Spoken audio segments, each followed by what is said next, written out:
خطرناکترین کشورهای جهان در سال 2026. هر سال سازمان IEP بر اساس فاکتورهای خاص به بررسی خطرناکترین کشورهای جهان می‌پردازد و لیستی از خطرناکترین کشورها را ارائه می‌دهد.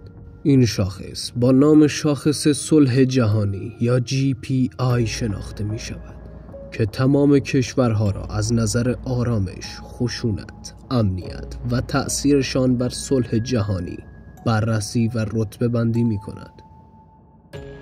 و اما در سال 2026 چه کشورهایی به عنوان خطرناکترین کشورها شناخته شدند؟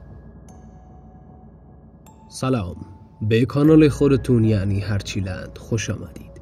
در این ویدیو به 3 مورد از خطرناکترین کشورها در سال 2026 می‌پردازیم که رتبه اول آن قطعاً شما را شوکه خواهد کرد. پس با ما همراه باشید و برای دیدن ویدیوهای بیشتر و جذاب چنل ما رو سابسکرایب کنید.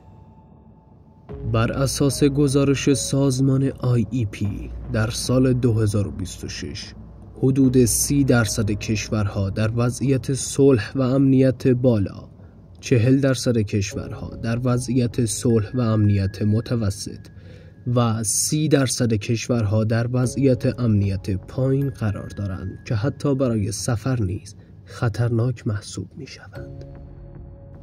این کشورها بر اساس چه فاکتورهایی رتبه بندی می شوند؟ 3 مورد از مهمترین فاکتورهای مؤثر در شاخص GPI عبارتند از سطح امنیت جامعه، میزان درگیری‌های داخلی و خارجی و تجهیزات و هزینه‌های نظامی کشورها. بسیار خوب، برویم سراغ رتبه بندی GPI در سال 2026.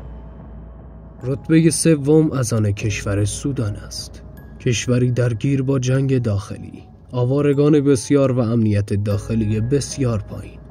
سودان یکی از کشورهای شمال شرقی آفریقا است و در لیست خطرناکترین کشورهای جهان قرار دارد. در سال 2026 این کشور به دلیل جنگ داخلی و ساختار ضعیف حکومت امتیاز 3.323 را در امتیاز بندی GPI کسب کرده است. جنگ داخلی و بحران‌های قومیتی در این کشور باعث شده تا تعداد آوارگان افزایش یابد. همچنین کمبود منابعی چون آب، غذا، خدمات پزشکی منجر به افزایش مهاجرت‌های داخلی و خارجی شده است.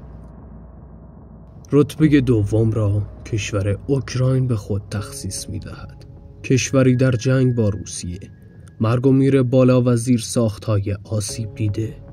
جنگ گسترده این کشور با روسیه مهمترین عامل حضور آن در این رتبه بندی است. این کشور هزینه‌های زیادی برای جنگ با روسیه کرده است و این موضوع باعث شده تا تهدیدی برای امنیت منطقه به شمار رود. همچنین تحریم‌های شدیدی به خاطر جنگ با روسیه برای این کشور در نظر گرفته شده است و همه این مسائل باعث شده تا اوکراین در شاخص GPI امتیاز 3.343 را کسب کند. و حال رتبه اول خطرناکترین کشورها متعلق به کشور روسیه است، کشوری در جنگ با اوکراین، تحریم‌های شدید و هزینه‌های نظامی بالا. روسیه نیز در سال 2026 خطرناکترین کشور جهان شناخته شده است که مهمترین دلیل آن جنگ با اوکراین است.